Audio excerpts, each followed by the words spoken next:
精神看護専門看護師の飛行心です。現代を生き抜くためにメンタルを最強にする方法であるセルフコンパッションについて今日は解説します。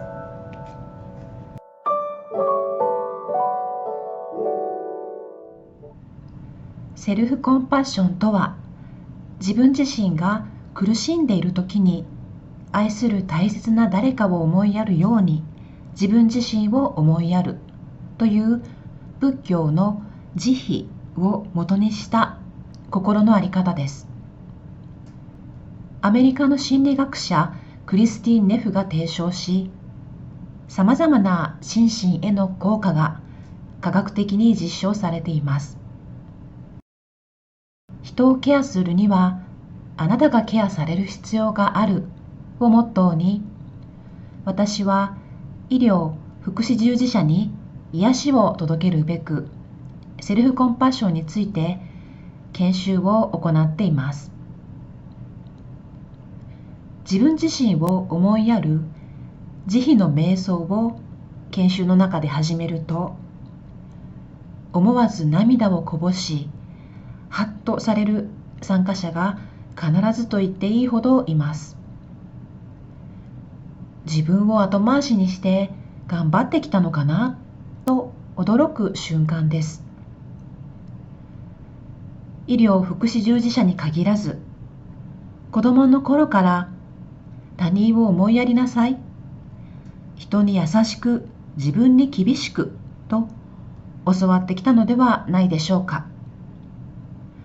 私たちにとって自分自身に優しいいたわりの言葉をかけるというのは簡単なようでなかなかできないことなのではないでしょうか。失敗したとき、辛いことがあったとき、生きるのが苦しいと思うとき、あなたはどんなふうに自分自身に接していますか？自分はダメな人間だ、自分のせいだ、私ってかわいそうという自己嫌悪や自己憐憫に陥っていませんか？それはまさにあなたが今苦しんでいるということです。しかし私たちは失敗して心に苦痛を感じているとき、その苦痛よりも失敗したという事実ばかりに注目しがちです。一時的な失敗なのに自分そのものが失敗作のように思えたり、価値のない人間だと思えてくる過剰なとらわれが起こります。苦しみを感じている自分に優しい思いやりを向けるには、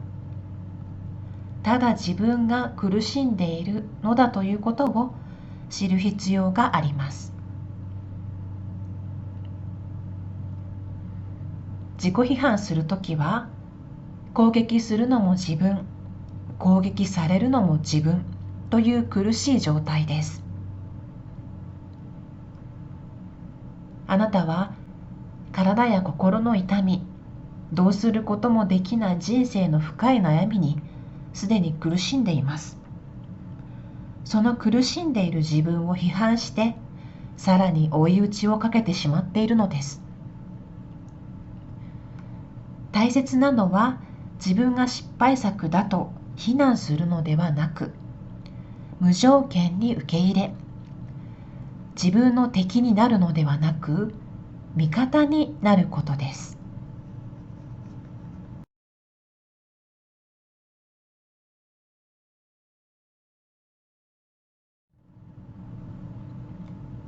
頭で考えるよりも、まずは自分の中のセルフコンパッションを見つけてみましょう。私が問いかける質問に目を閉じて心の中で答えてみてください。大切な人や親しい友人が何らかの原因で苦しんでいる場面を想像してください。不幸なことが起きたり、何か失敗したり、自分なんてダメだと感じています。いつものあなたなら、どんな口調で話しますか？どんな言葉をかけますか？どんな態度、身振りでそばにいるでしょうか？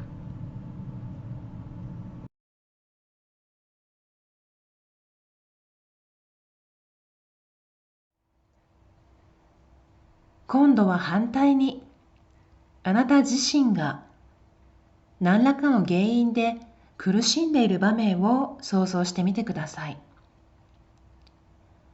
いつものあなたなら、自分自身に対してどんな口調で話しますか？どんな言葉をかけますか？どんな態度、身振りでそばにいるでしょうか？最後に、大切な人が苦しんでいる時のあなたの接し方と、自分自身が苦しんでいる時のあなたの接し方では、どんな違いがありましたか？このエクササイズをすると、多くの人が友人への接し方に比べて、自分自身に対していかに残酷な扱いをしているかに気づき、ショックを受けます。友人には絶対に言わないような言葉で自分をけなしてはいないでしょうか。そもそも自分にどう接しているか意識すらしてこなかったという人もいるくらいです。皆さんだけでなく、世界中の研究でこの傾向は共通しています。もうお気づきかと思いますが、セルフコンパッションは、辛い思いをしている友人に優しく接するように自分に接すること。自分が苦しいと感じるときに、誰かにしてほしいことを自分が自分にすることなのです。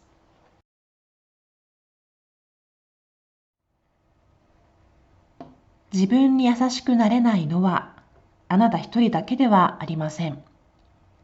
実は人類共通のメンタリティとして、他人より自分に厳しい態度をとることが研究で明らかにされています。一般的には不安や恐怖などのネガティブ感情は良くないものと考える傾向にあります。例えば、あなたが SNS などで99人からいいねと評価してもらえているのに、1人からネガティブコメントが来ただけで落ち込んでしまうということはありませんか？人間はポジティブ感情よりもネガティブ感情の方が記憶に残りやすく、影響を受けやすいとされており、これをネガティビティバイアスと言います。この時、脳の中ではデフォルトモードネットワークという神経回路が常にアイドリングをして問題探しをしています。また、自尊心は高い方がより良いとされていますが、特に社会的自尊感情は誰かと比較して優れているか劣っているかといった相対評価から生まれるとても不安定なものです。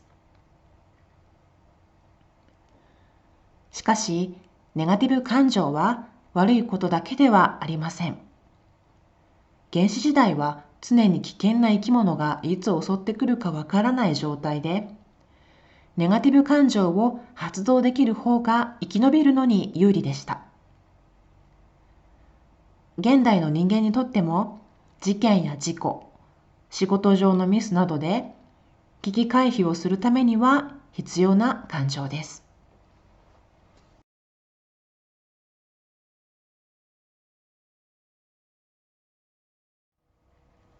自己批判することによって原始的な人間の自己防御システムが作動します。爬虫類脳とも呼ばれる扁桃体が攻撃されたと察知し、コルチゾールやアドレナリンといったストレスホルモンが分泌され、戦うか逃げるかという交感神経による防御体制に入るのです。常に自己批判している人は、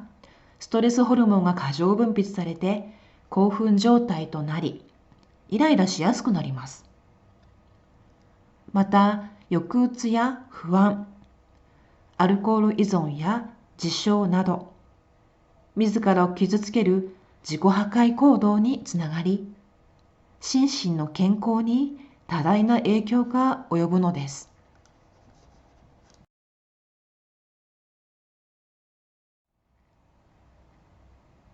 一方で、ネガティブ感情をそれ以上の何者でもない、ただの嫌な気分だとありのままに気づけると、自分はダメな人間だというとらわれから抜け出せるようになります。波のない静かな澄んだ水面で歪みなく映すように、今苦しんでいる自分、苦痛に抵抗している自分を客観的に眺めることができます。このように瞬間瞬間に起きている感情や出来事にありのままに気づくことをマインドフルネスと呼びます。苦しみを避けるのではなく、むしろ好奇心とともに、時にはその苦しみに近づいたり、向き合ったりしながら、共にいる友人のようなあり方です。それは同時に、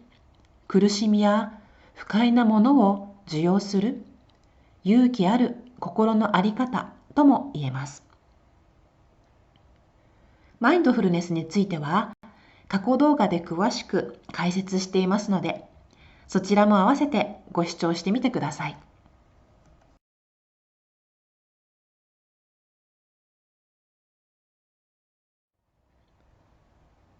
セルフコンパッションは決して新しい考え方ではなく、仏教に由来する日本人に非常に馴染みのあるものです。コンパッションは日常的に用いる思いやりとは異なり、人間誰しも欠点や弱さがあると理解し、その人の苦しみが和らぐよう助けようとする分け隔てのない愛情を意味します。仏教における慈悲の英訳であり、慈悲とはつまり慈悲喜捨の心の持ちようのことです。セルフコンパッションはまさに自分自身を慈しむことなのです。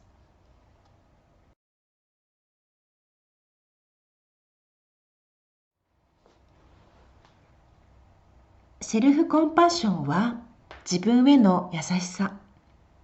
マインドフルネス、共通の人間らしさ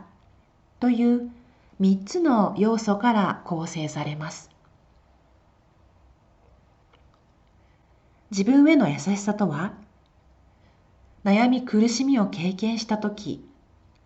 自分の欠点に気づいたとき、厳しく批判するのではなく、無条件に自分を受け入れ、なだめて励ますということです。マインドフルネスとは、今この瞬間にオープンで、悩み苦しみを無視したり、それに振り回されたりせずに、ありのままの自分を受け入れることです。共通の人間らしさとは、人間は誰しも欠点があり、失敗もする存在であり、自分だけが苦しんでいるのではなく、誰しも経験するものと理解して、あらゆる苦しみの瞬間が他者とつながりを感じる瞬間であるということです。個人的には共通の人間らしさが特に好きなポイントです。つまり人間に対する寛大な眼差しやちっぽけな自分という謙虚な気持ちって今の社会には必要だなっていうふうに思うからです。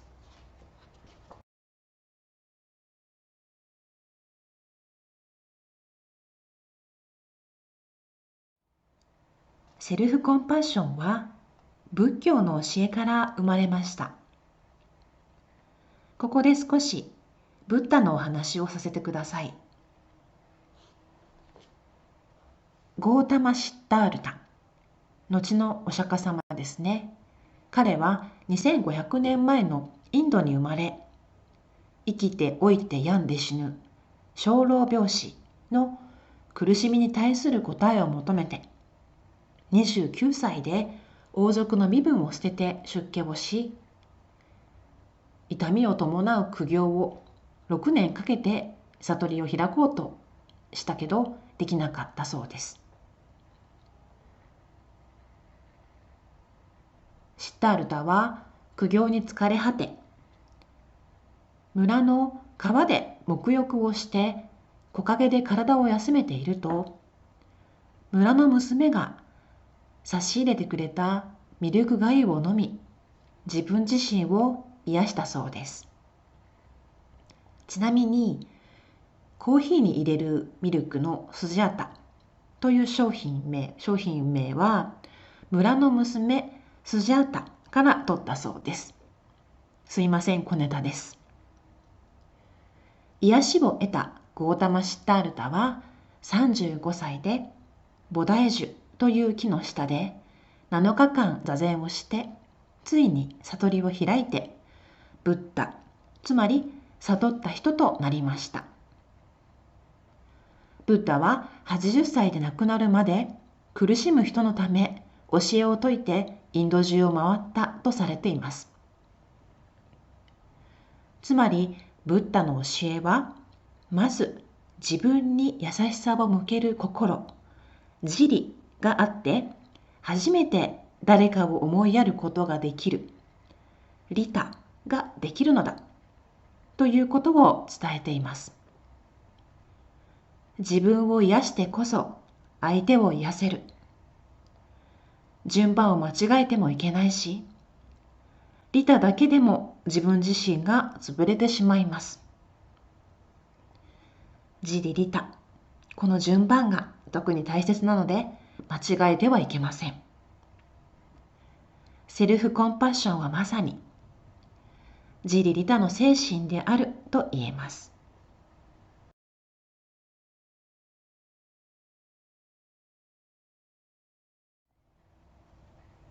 セルフコンパッションを感じると、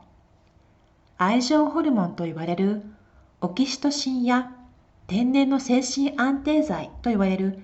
エンドルフィンが分泌され、安心安全を感じ、不安や恐怖が軽減することも分かっています。これには哺乳類のアタッチメントシステムが関連しています。アタッチメントシステムは養育者と子供との間の強い情緒的絆を生む行動のことです。哺乳類は未熟な状態で生まれてくるため、長期間養育されなければ生き残れません。進化の過程で脳内でオキシトシンが分泌され、母乳の分泌が促進されて、養育行動をとるようになります。オキシトシンは母親が授乳するときだけでなく、男女ともに分泌されるもので、なだめるように優しく抱きしめたり、撫でるなどの身体的接触、穏やかな声を出す、人に優しくされたときなど、人と人との関係の中で分泌されます。また、他者への信頼感やつながりを感じ、共感性が高まり、寛大な気持ちになります。女性が出産するときにも分泌され、陣痛の痛みを忘れさせると言われています。また、ストレスホルモンであるコルチゾールが抑えられて、心拍数や血圧が下がり、心身が癒されるのです。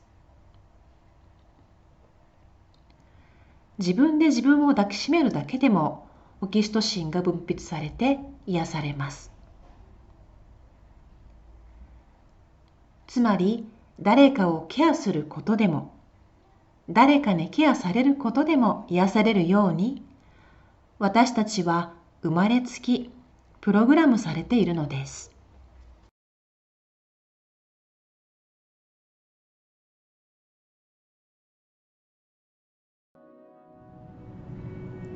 では、試しにオキシトシンの分泌を感じてみましょう。簡単にできる自分を思いやるタッチというエクササイズです。ティンシャというベルを鳴らします。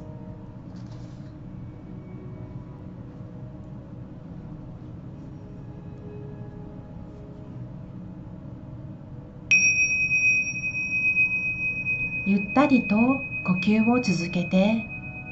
できれば目を閉じます。自分の手と手をつないでみます。片手でもう片方の手をそっと包んだり、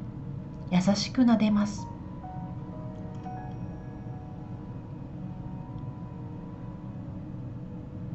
片手を自分の方に優しく添えます。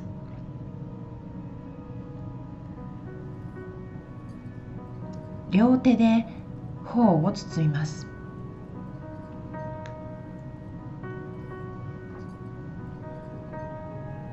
両腕で自分のことをハグしたり、腕を優しくさすります。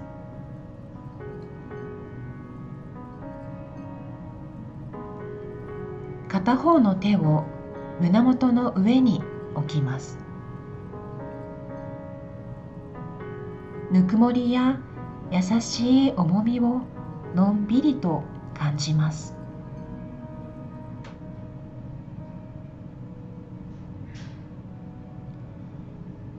両手を腹部に優しく乗せ、そのまま呼吸のリズムを感じます。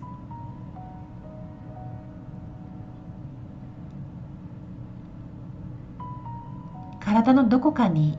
痛みや疲れを感じるところがあれば、優しいいたわりの気持ちを届けるイメージで手で触れます。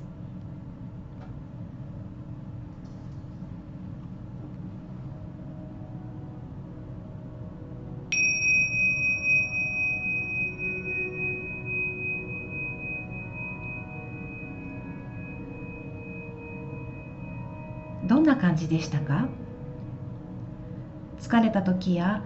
気持ちが塞ぐ時に優しく触れることで、自分で自分を落ち着かせ、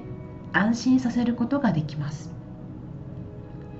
人間にとってタッチの威力は侮れません。過去のトラウマがある方など、タッチが苦手な人はクッションを抱きしめたり、飼っている動物を撫でるなど、自分が必要なやり方で自分自身に優しさを届ける方法を見つけてください。保育士にこのエクササイズを実施した際、参加者から自分で自分の手を撫でていたのに、母親に撫でてもらっている感覚がして驚いて涙が出ましたと話してくれました。まさにオキシトシンが分泌されて、母親に優しくなだめてもらった子供の頃に戻った瞬間だったのかもしれません。オキシトシンは私たち人間の生存にとって根源的に重要なものなのです。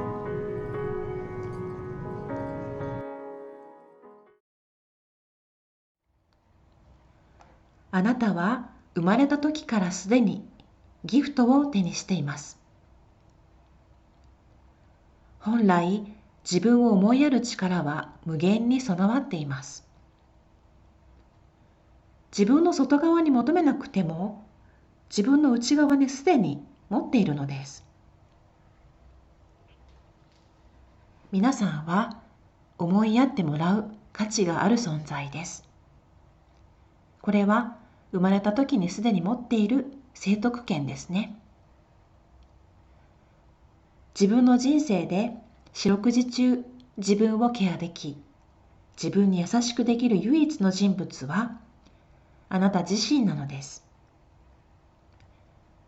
自分に優しくある許可を自分自身にぜひ与えてください。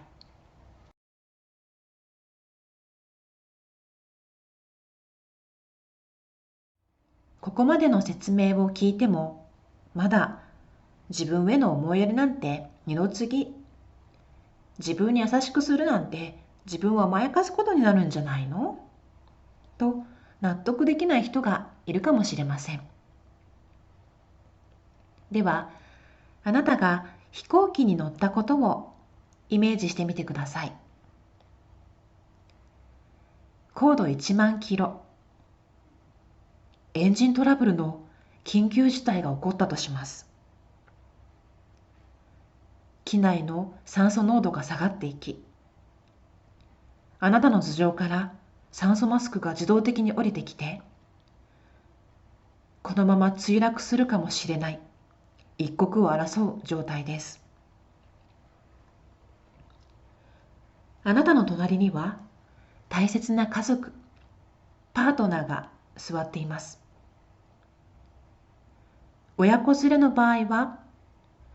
親と子、どちらが先に酸素マスクを装着するでしょうか。あなたが親だったらどうしますか？私はこれまで研修参加者にも同じ質問をしてきましたが、全員がまず子供に装着すると答えました。医療従事者です。実はこの質問には正解があります。それは親から装着するです。親が先に気を失ってしまったら、隣に座る子供を守れないからです。これは航空機の安全マニュアル上でも決まっていることで、私は最近飛行機に乗ってきたんですけれども、まさに座席のモニター上に酸素マスクはまず自分から装着しますという安全設備のアナウンスが流れていたので納得しました。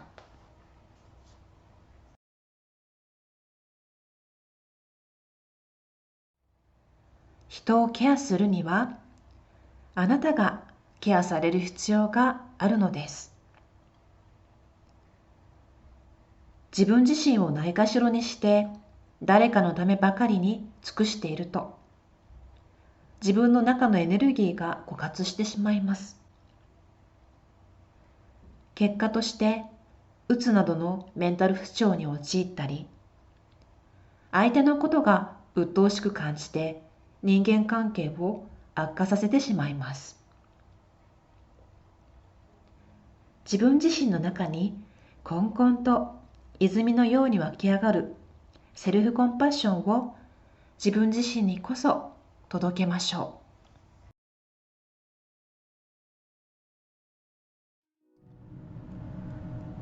う。誰かに優しくなれないと感じるときは要注意。疲れ果てた自分にエネルギーチャージが必要です。そんな時は簡単にできる慈悲の瞑想をお勧めします。セルフコンパッションはこの慈悲の瞑想を行うことでも育むことができます。簡単にできますので一緒にやってみましょう。瞑想の始まりと終わりにティンシャというベルを鳴らします。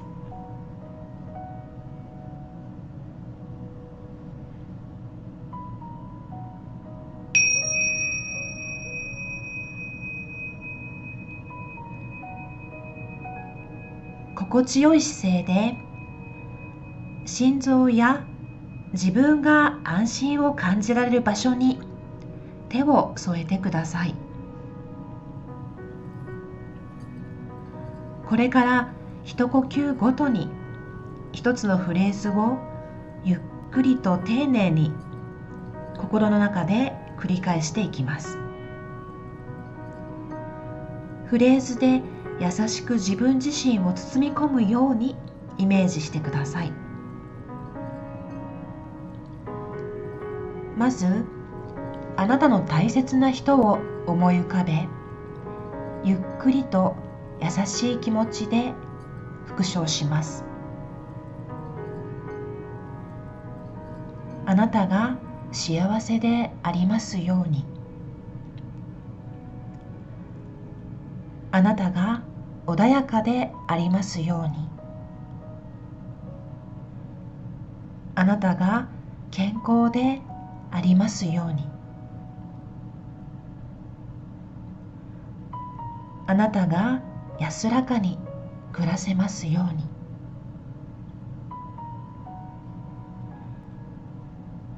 もう一度繰り返します。大切な人を思い浮かべてゆっくりと優しい気持ちで復唱します。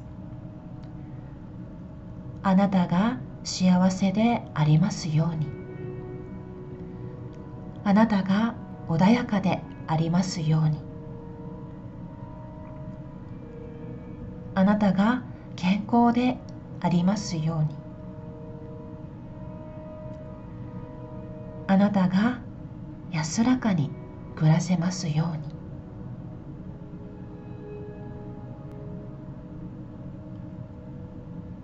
次に、自分の全身を思い浮かべ、温かい気持ちで復唱します。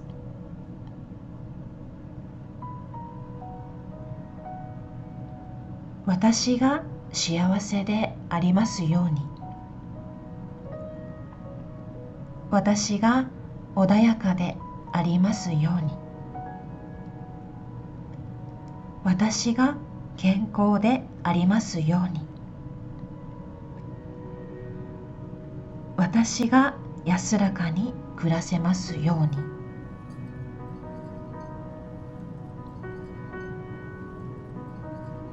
自分自身に向けて温かい気持ちで復唱します。私が幸せでありますように。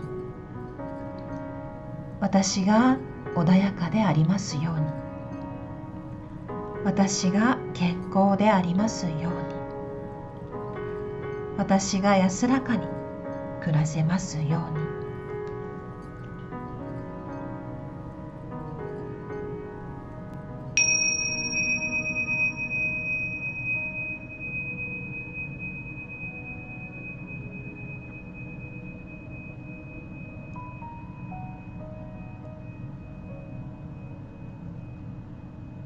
やってみてどんなことに気づきましたか？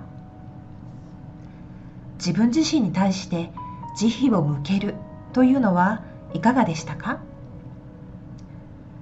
これはマインドフルネスの瞑想で用いられる一つで、好きな人や大切な人、苦手な人、生きとし生けるものすべて、そして自分自身に対してその人たちの無事、幸せ、健康、安らぎを願います。研究ではストレスホルモンが低下し、ストレスが緩和するなど、科学的な効果が証明されています。祈りの力とも似ていると考えます。自分自身がこれからも安全や幸せ、健康を願って生きていってよいということにも気づくことができます。この慈悲の瞑想は行った回数が多ければ多いほど効果が得られるようです。まず慈悲を高めやすい他者からスタートして、それからなかなか慈悲を向けるのが難しい自分自身に向けていくという順番で進めていきます。フレーズがしっくりこないなと感じたら、言葉を自分なりにアレンジしてみるのも良いと思います。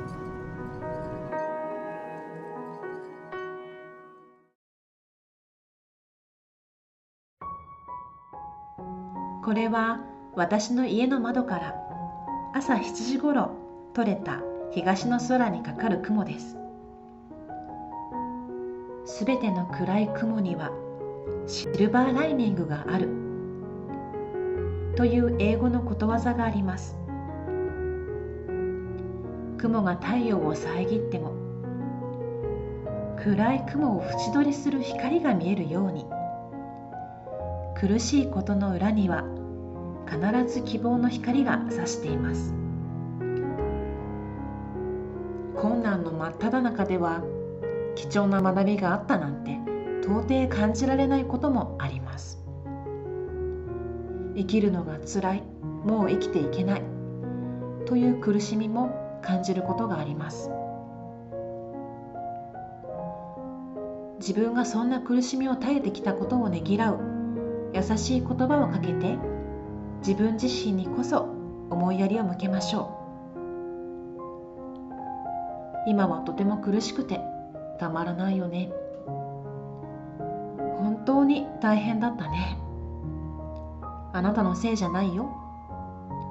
乗り越えられたあなたを誇りに思うよ。